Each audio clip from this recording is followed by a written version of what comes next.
Look at this empty shelf.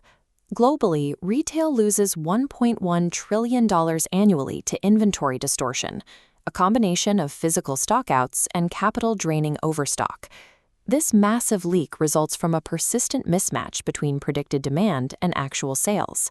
For decades, the industry has relied on deterministic time series forecasting, models designed to find a single correct answer that rarely aligns with the market.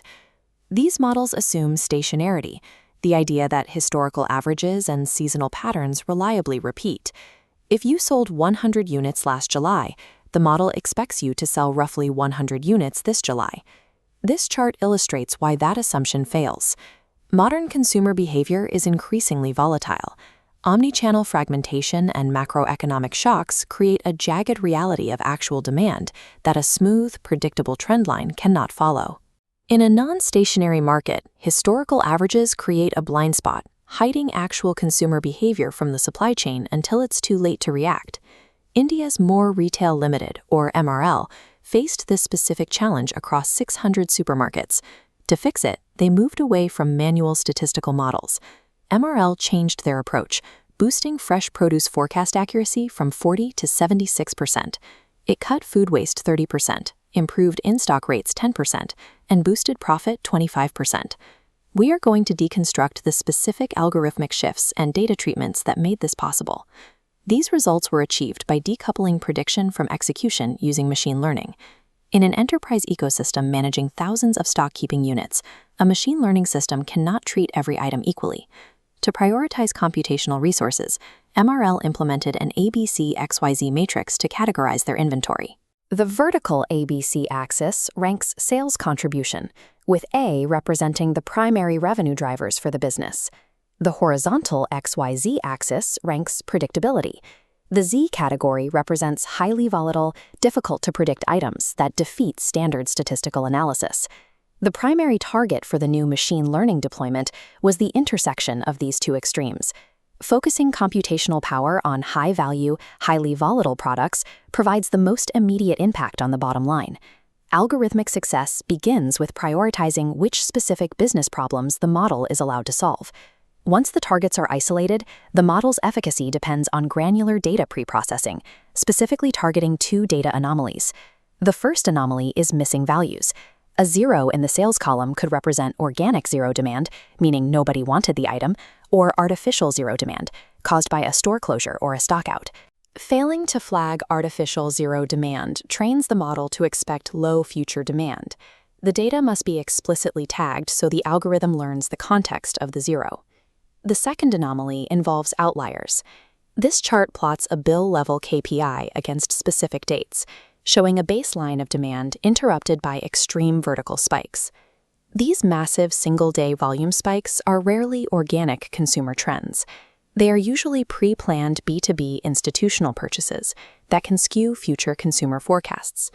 To fix this, MRL used an algorithmic capping process, reducing these institutional spikes down to the maximum historical organic baseline. Teaching the model what to systematically ignore is just as critical as teaching it what to read. Traditional forecasting outputs a single, deterministic number, a hard guess that is almost always wrong. By implementing Amazon Forecast and its Deep R+ algorithm, MRL moved away from single-point predictions to outputting probability distributions. This is achieved through a mechanism called cross-learning. The algorithm identifies hidden purchasing patterns in stable SKUs and maps those learnings onto the highly volatile Z-category items. This model also ingests external metadata, such as weather patterns and competitor pricing, preventing historical inertia from blinding the system to real-time changes.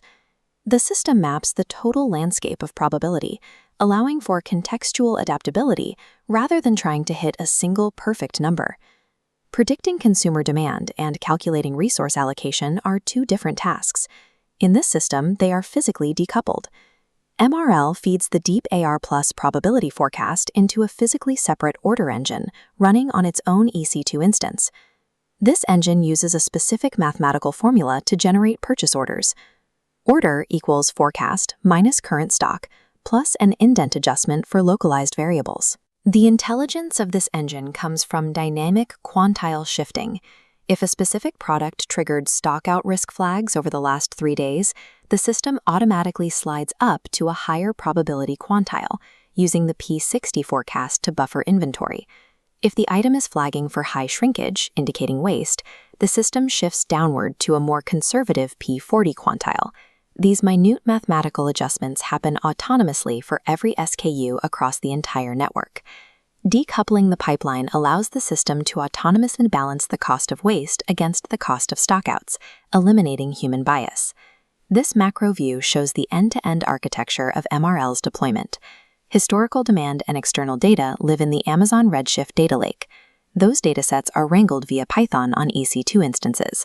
Wrangled data passes to the Amazon Forecast node for deep AR+ processing, which generates the probability quantiles. The forecast hits the order engine for quantile adjustment, and the final purchase order is pushed directly into the Oracle ERP for execution.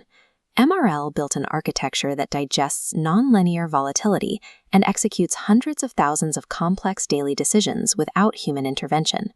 MRL transitioned from 1,000 disconnected manual models to a single unified machine learning pipeline.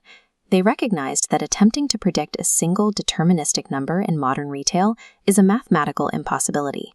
In this context, machine learning acts as a risk calculation engine. The supply chain of the future relies on autonomous, probabilistic systems executing risk-adjusted decisions at scale.